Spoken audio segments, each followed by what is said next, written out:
এই রুমটি সাধারণ কোনো রুম নয়, এখান থেকেই শুরু হতো হাজারো মেয়ের দুঃস্বপ্ন। আমি তখন খুবই অল্প বয়সী ছিলাম। আমি এমন একটা জগতে আটকে পড়েছিলাম যেখানে তারা নিজেদের ইচ্ছে মতো সবকিছু করতে পারত। তিনি আমাকে নির্দিষ্ট পোশাক পরতে বাধ্য করতেন। আমি সেখানে সপ্তাহে একবার বা দুবার যেতাম। তখন আমি ফার্স্ট ইয়ারে পড়ি। আর এই দ্বীপটি, হ্যাঁ, এটি ছিল পৃথিবীর সবচেয়ে সুরক্ষিত অপরাধের আস্তানা। এটি সেই কুখ্যাত এপস্টিন আইল্যান্ড। নথিপত্র ফাঁস হওয়ার পর একজন বড় ইউটিউবার, যার নাম হলো টাইলার অলিভেরা, সেই আইল্যান্ডে লুকিয়ে প্রবেশ করেন এবং সেখানকার অবস্থা ক্যামেরাবন্দি করেন। যখন তিনি সেখানে লুকিয়ে ঢুকলেন, তিনি ভাবতেও পারেননি কি অপেক্ষা করছে তার জন্য। টাইলার অলিভেরার সেই দুর্ধর্ষ পাগলপনা মিশনটি আমরা আজকে দেখতে চলেছি। আমরা দেখব তিনি কিভাবে কোস্ট গার্ডের চোখ ফাঁকি দিয়ে সেই আইল্যান্ডে প্রবেশ করেন এবং সেখান থেকে আবার বেরিয়ে আসেন। আমরা শুধু এটিই দেখব না, আরও দেখতে চলেছি 3D প্রযুক্তি দ্বারা সেই দ্বীপের বিস্তারিত কোথায় কি আছে এবং নিউ ইয়র্ক পোস্টের লিক করা সেখানকার রুমের ফুটেজ থেকে শুরু করে ভিকটিমদের বুক ফাটা আর্তনাদ। এপস্টিন ফাইল কি বা জেফ্রি এপস্টিন কে ছিল, এই সব কিছুই হয়তো আপনারা অলরেডি জানেন। তাই আজকে আমরা সেদিকে খুব বেশি ফোকাস করব না। আমাদের আজকের উদ্দেশ্য হলো সেই দ্বীপে প্রবেশ করা এবং গোপন সব আস্তানা দেখা। সো প্লিজ হেডফোন লাগিয়ে নিন আর চলুন সেই আইল্যান্ডের দিকে যাত্রা শুরু করা যাক।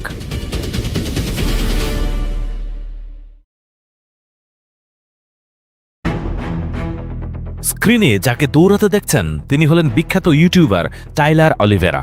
তিনি দৌড়াচ্ছেন সেই কুখ্যাত বিলিয়নিয়ার জেফ্রি এপস্টিনের ব্যক্তিগত দ্বীপের নিষিদ্ধ প্রার্থনা কেন্দ্রের দিকে। চারিদিকে কড়া নিরাপত্তা, আর তার মাঝে জীবনের ঝুঁকি নিয়ে তিনি ছুটে চলেছেন সত্যের খোঁজে। অভিযানের শুরুটা হয় ইউএস ভার্জিন আইল্যান্ডস থেকে। টাইলার এবং তার টিমের প্রথম কাজ ছিল দুটি জেট স্কি জোগাড় করা, কিন্তু সরাসরি তো আর বলা যায় না যে তারা নিষিদ্ধ দ্বীপে যাচ্ছে। তাই তারা বোকা টুরিস্ট সেজে দোকানিকে জিজ্ঞেস করলেন, ভাই, আশেপাশে ঘোরার মতো কোনো দ্বীপ আছে? ওই লিটল জেমস বা বিগ জেমস দ্বীপে কি যাওয়া যাবে? দোকানের সাফ জবাব, না, ওটা প্রাইভেট প্রপার্টি, খুলেও যেও না, গুলি খেতে পারো। কিন্তু টাইলার মনে মনে বলছিলেন, আমরা তো ওখানেই যাচ্ছি। ক্যাপ্টেনের থেকে বিদায় নিয়ে তারা রওনা দিলেন। হাতে সময় মাত্র 5 ঘন্টা, এর মধ্যেই কাজ শেষ করে ফিরতে হবে, নইলে কোস্টগার্ড বা দ্বীপের সিকিউরিটি যে কেউ তাদের ধরে ফেলতে পারে।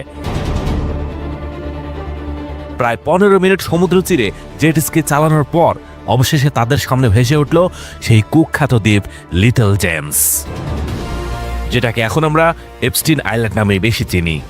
দ্বীপের কাছাকাছি আসতেই দেখা গেল বড় বড় অক্ষরে লেখা প্রাইভেট প্রপার্টি, নো ট্রেসপাসিং, অর্থাৎ প্রবেশ নিষেধ। কিন্তু অবাক করা বিষয় হলো, এপস্টিন মারা যাওয়ার এত বছর পরেও দ্বীপে একটি বোর্ড বাঁধা আছে।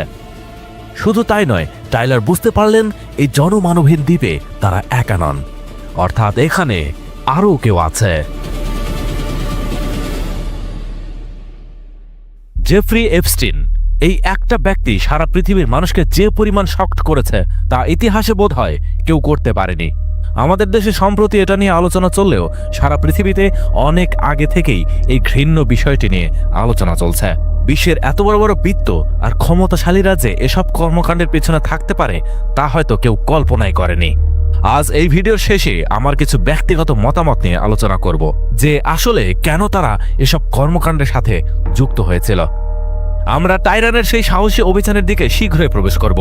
তবে আসুন মাত্র 1 মিনিটে জেফ্রি এপস্টিন সম্পর্কে জেনে নেই। যারা এখনো জানেন না তাদের জন্য বিষয়টি সুবিধা হবে। জেফ্রি এপস্টিন ছিল একজন মার্কিন মাল্টিমিলিয়নিয়ার। 1953 সালে আমেরিকায় একটি ইহুদি পরিবারে জন্ম।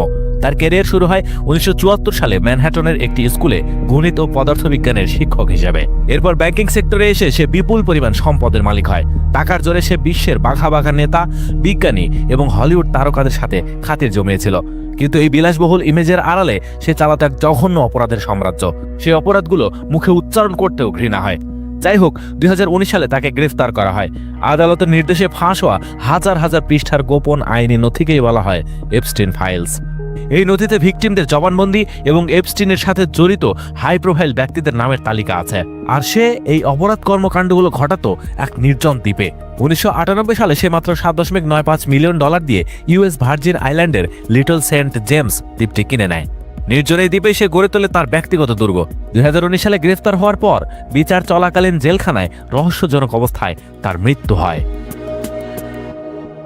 স্ক্রিনে এখন যা দেখছেন এটা সেই কুখ্যাত জেফ্রি এপস্টিনের ব্যক্তিগত দ্বীপ লিটল সেন্ট জেমস। এই দ্বীপের আসল রহস্য ভেদ করার জন্য আমরা পুরো দ্বীপটিকে ডিজিটালভাবে রিমডেল করে দেখার চেষ্টা করব। ঠিক কি লুকানো আছে এই দ্বীপে। মূল বাড়ির ঠিক নিচেই একটি পয়েন্টে রয়েছে প্রথম ভিলাটি। এপস্টিন দ্বীপটি কেনার অনেক বছর পর এটি তৈরি করা হয়। এর পাশেই আরেকটি বাসস্থান, যা একটি নিচু দরজার মাধ্যমে পুল কমপ্লেক্সের সাথে যুক্ত। এই ভিলাটির ডিজাইন ছিল অদ্ভুত। এখানে ছিল একটা আউটডোর বাথ বা খোলা গোসলখানা, যার পেছনে ছিল বিশাল এক আয়না, যা সরাসরি সমুদ্রের দিকে মুখ করা ছিল। আর সমুদ্রের দিকে মুখ করা পাথরের মেঝেতে খোদাই করা ছিল দুটি শামুক বা শেলের নকশা এবং ইংরেজি অক্ষর ই। এটা কি শুধুই ডিজাইন ছিল, নাকি এর পেছনে ছিল কোনো গোপন সংকেত? এই সব কিছুর উপরেই অবস্থিত দ্বীপের সবচেয়ে বড় স্থাপনা, মেইন হাউস বা প্রধান বাড়ি। বাড়ির পিছনের দিকটি সরাসরি পুল এরিয়াতে গিয়ে মিশে। এই পুল কমপ্লেক্সটি এক কথায় বিশাল। এখানে রয়েছে 4টি ছোট ছোট কেবিন এবং মাঝখানে বিশাল একটি সুইমিং পুল। পুলের এক প্রান্তে ছিল একটি ধনুক হাতে বসা মূর্তির স্ট্যাচু, আর তার ঠিক পিছনেই মাটিতে আঁকা একটি বিশাল কম্পাস। কিন্তু সবচেয়ে রহস্যময় ব্যাপার হলো, এই পুল কমপ্লেক্সের কিছু অংশ ছিল দোতলা, যেখানে এমন কিছু সিঁড়ি বা গোপন দরজা ছিল যা মাটির নিচের লেভেলে চলে যেত। একটু দূরে সমুদ্রের কাছে ঘন গাছের আড়ালে লুকিয়ে ছিল আরও একটি ভিলা। সাধারণত এই দ্বীপে মেহমানরা আসতো সমুদ্র পথে। বোটগুলো এসে থামতো দ্বীপের জেটিতে, যেখানে মালামাল নামানোর এবং অপেক্ষা করার জায়গা ছিল। টাইলার ভালো করে লক্ষ্য করতে দেখলেন সেখানে রীতিমতো মানুষের আনাগোনা। গলফ কার্ট চলছে, একজন লোক কুকুর নিয়ে হাঁটছে, আর একজন মহিলা ডিউটি দিচ্ছেন। প্রশ্ন হলো, এপস্টিন তো নেই, তাহলে এরা কার জন্য কাজ করছে? সরকার নাকি নতুন কোনো মালিক? $125 মিলিয়ন দ্বীপটি বিক্রির কথা ছিল, কিন্তু এখনো কেন এখানে এত কড়া পাহারা? হঠাৎ সেই মহিলা টাইলারের দিকে তাকে সন্দেহজনকভাবে মুভমেন্ট শুরু করলো। বিপদ আঁচ করতে পেরে টাইলার দ্রুত আড়ালে চলে গেলেন। এবার আকাশপথের পালা। টাইলারের বন্ধু পাশা দ্বীপের পরিস্থিতি দেখতে ড্রোন ওড়ালেন। উপর থেকে দ্বীপটি দেখতে সাধারণ মনে হলেও ড্রোন যখন সাদা রঙের সেই অদ্ভুত প্রার্থনা ঘরের দিকে এগোলো, তখনই ঘটল এক বিপত্তি। হঠাৎ করেই ড্রোনের সিগন্যাল মারাত্মক ইন্টারফিয়ারেন্স বা যান্ত্রিক গোলযোগ শুরু হলো। তাহলে কেউ কি জ্যামার ব্যবহার করছে, নাকি ওই ঘরে এমন কোনো ইলেকট্রনিক ডিভাইস আছে যা বাইরের সিগন্যাল আটকাচ্ছে? শেষমেশ ড্রোনটি কোনো মতো ফিরিয়ে আনা হলো। একটি বিষয় খেয়াল করুন, আগে এই ঘরের রং নীল এবং সোনালি ছিল, আর সামনে ছিল একটি বিশাল সূর্য ঘড়ি বা সানডায়াল। কিন্তু এখন পুরো মন্দিরটি সাদা রং করে ফেলা হয়েছে এবং সেই সূর্য ঘড়িটি উধাও। কি এমন গোপন করতে চাইছে তারা যে পুরো স্ট্রাকচারটাই বদলে ফেলতে হলো? হঠাৎ টাইলার দেখলেন একটি গলফ কার্ট দ্রুত তাদের অবস্থানের দিকেই এগিয়ে আসছে। সম্ভবত তারা ড্রোনটি দেখে ফেলেছে। ধরা পড়ার আগেই কিছু একটা করতে হবে। টাইলার সিদ্ধান্ত নিলেন এখনই সময়, তাকে দ্রুত বিচের দিকে নেমে যেতে হবে। তার লক্ষ্য একটাই, যে কোনো মূল্যে ওই পাহাড়ে থাকা রহস্যময় সাদা বিল্ডিং বা প্রার্থনার ঘর পর্যন্ত পৌঁছানো।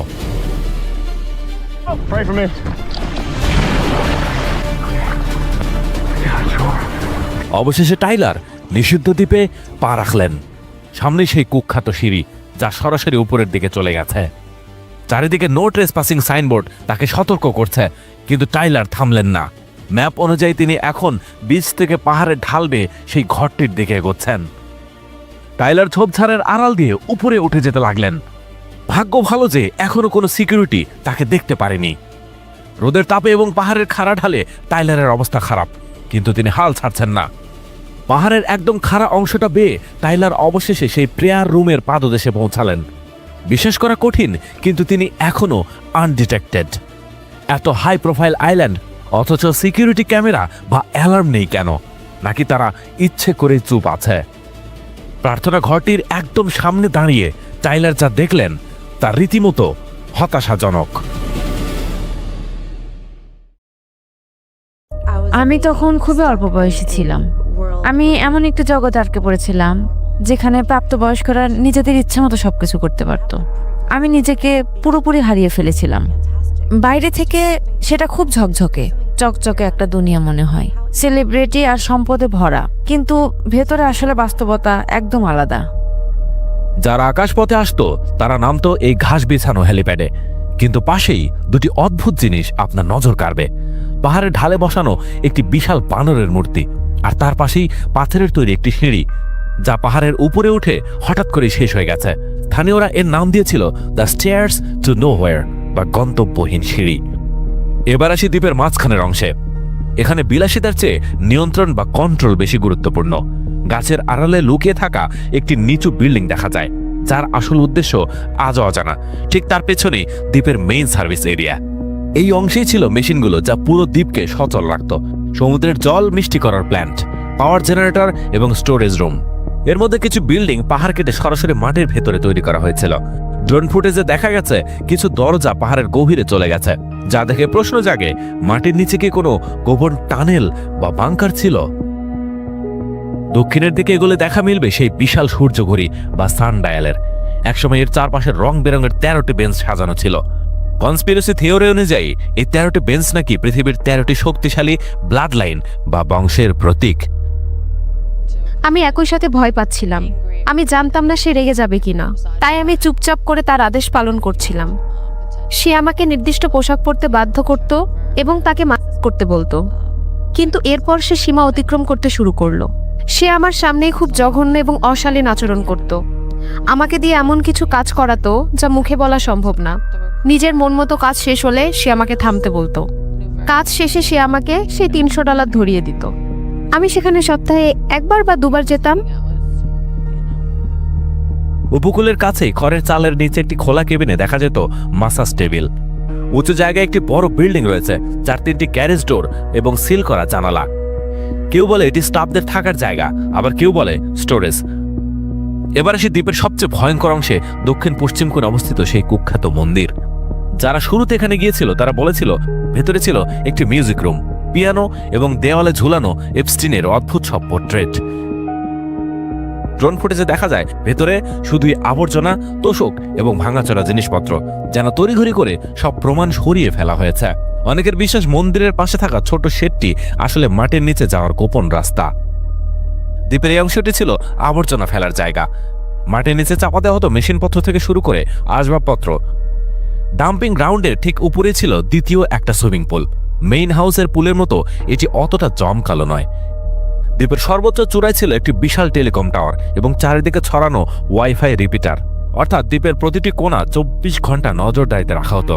মন্দির, সূর্যঘড়ি, সিল করা দরজা আর মাটির নিচে টানেল সবকিছু মিলিয়ে লিটল সেন্ট জেমস শুধু একটি ব্যক্তিগত দ্বীপ ছিল না, এটা ছিল এমন এক নকশা যা তৈরি করা হয়েছিল গোপনীয়তা রক্ষা করার জন্য এবং বাইরের দুনিয়া থেকে সত্যকে আড়াল করার জন্য। টাইলার যখন সেই প্রার্থনা রুমের সামনে গেলেন, তখন দেখলেন সব দরজা জানলা কাঠের তক্তা দিয়ে পেরেক মেরে বন্ধ করে দেওয়া হয়েছে। পুরো বিল্ডিংটা মনে হচ্ছে সদ্য সাদা রং করা।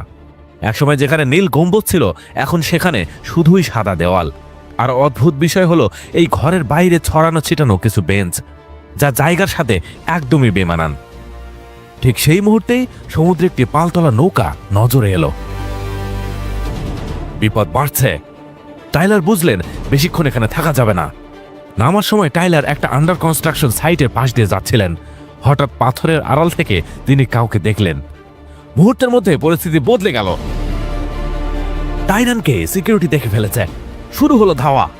টাইলার প্রাণপণে দৌড়াচ্ছেন। পেছনে সিকিউরিটি গার্ড চিৎকার করে তেড়ে আসছে।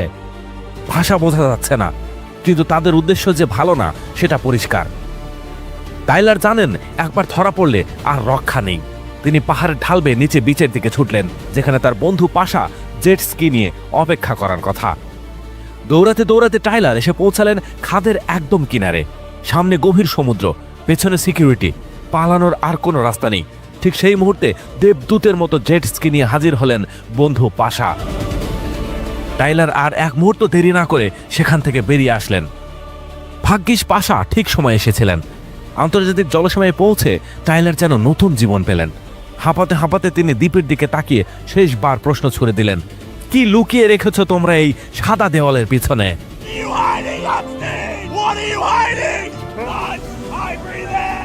এয়ারপোর্টের দিকে যাওয়ার সময় টাইলারের মনে হলো কেউ তাদের ফলো করছে। হয়তো ফেডারেল এজেন্ট, হয়তো অন্য কেউ। কিন্তু ততক্ষণে টাইলারের ক্যামেরায় বন্দী হয়ে গেছে সেই নিষিদ্ধ দ্বীপের বর্তমান রূপ, যা বিশ্ববাসীর দেখার কথা ছিল না। এপস্টিনের সম্পদ ছিল বিশাল। তার নিজের একাধিক বিমান ছিল। ললিতা এক্সপ্রেস নামের সে বিমানের কথা অনেকেই শুনেছে। বিভিন্ন ব্যক্তিগত জায়গা ও ঘরে সে যেটা করত সেটা সে ভ্রমণের সময়ও করত। প্রায় সব সময়ে সেখানে অনুপযুক্ত আচরণ জড়িত থাকত। এটি সেই আইল্যান্ডের একটি কক্ষের ভেতরের এক্সক্লুসিভ ফুটেজ, যা নিউ ইয়র্ক পোস্ট প্রকাশ করেছে।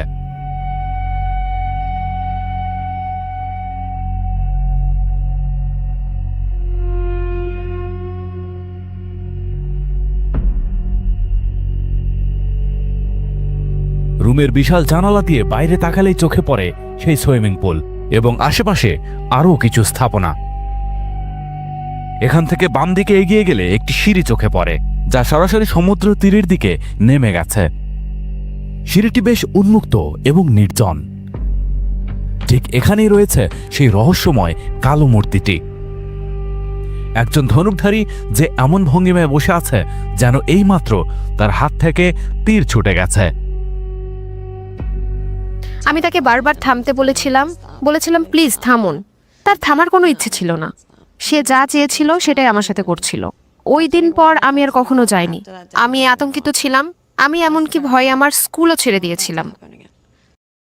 এখন প্রশ্ন হলো, মানুষ কেন এ ধরনের অন্ধকার জগৎ বেছে নেয়? ধরুন আপনাকে এখনই এত পরিমাণ টাকা দেওয়া হলো যে আপনি দুনিয়াতে যা খুশি তাই কিনতে পারবেন, যেখানে খুশি সেখানে যেতে পারবেন, এবং 1 বছরের মধ্যে আপনি দুনিয়ার যত স্বাদ আছে আপনি নিয়ে ফেললেন, যত বিলাসিতা আছে সব করে ফেললেন। তখন কিন্তু একটা অদ্ভুত মানসিক খেলা ঘটে যাবে আপনার সাথে। এই পৃথিবীর কোনো স্বাভাবিক আনন্দ আপনার আর ভালো লাগবে না। মনে হবে আপনার এমন কিছু আরও দরকার যেখান থেকে আপনি এমন ফ্যান্টাসি পাবেন যা আগে পাননি কখনো। ঠিক তখনই মানুষ এপস্টিনের মতো কর্মকাণ্ডের সাথে যোগ দেয়। তার সাথে ক্ষমতার লোভ, রাজনীতি, ব্ল্যাকমেইল, এই কারণগুলো তো আছেই। এখন হয়তো আপনি কষ্টে আছেন, অভাবে আছেন, মনে হচ্ছে টাকা হলেই আপনার সকল কষ্ট মুসিবত দূর হয়ে যাবে। আসলে বাস্তবতাটা এমন নয়। হ্যাঁ, টাকা এমন একটা টুল যেটাকে ব্যবহার করে আপনি আপনার জীবনকে সহজ করতে পারেন। বিপদের দিন কারোরই চিরকাল থাকে না। আপনার বিশ্বাস করতে হবে যে আপনার বিপদ একদিন কাটবেই এবং ভালো সময় আসবেই। এজন্য আল্লাহর নিকট বেশি বেশি দোয়া করতে হবে। তবে সাময়িক দুঃসময়ে ধৈর্য হারিয়ে কেউ যদি অপরাধ জগতে পা বাড়ায়, তার ফলাফল কখনো ভালো হয় না। কিছু সময়ের জন্য চোখটা বন্ধ করে দেখতে পারেন। দিন শেষে আপনিও সুখী। সুখের জন্য কারণ আপনাকেই খুঁজে নিতে হবে। মা, বাবা, আদরের সন্তান, স্বামী, স্ত্রী, আত্মীয়, বন্ধু আর এই সুন্দর পৃথিবী। অথবা কেউ পাশে না থাকলেও গহীন পাহাড়ে ফুটে থাকা ছোট্ট একটা বুনো ফুলকে কেন্দ্র করেই সুখে থাকার অভ্যাস করতে হবে। এই সময় বব মার্লির বিখ্যাত একটা উক্তি মনে পড়ছে, আমি এমন কিছু গরিব দেখেছি যাদের টাকা ছাড়া আর কিছুই নেই। এপস্টিনের সাম্রাজ্য হয়তো শেষ, কিন্তু তার তৈরি করা অক্টোপাসের জাল কতদূর বিস্তৃত তা আজও কেউ জানে না। টাইলারের এই সাহসিকতাকে আমরা সাধুবাদ জানাই। আজ এই দ্বীপ জনশূন্য, দেওয়ালগুলো সাদা রং করে সব প্রমাণ হয়তো মুছে ফেলা হয়েছে, কিন্তু ভিকটিমদের বুকের ভেতর যে ক্ষত সৃষ্টি হয়েছে তা কোনো রং দিয়েই ঢাকা সম্ভব নয়। এই ভিডিওটি সেই সব সাহসী নারীদের প্রতি উৎসর্গ করা হলো যারা ভয়ের শিকল ভেঙে সত্যটা বিশ্বের সামনে এনেছেন।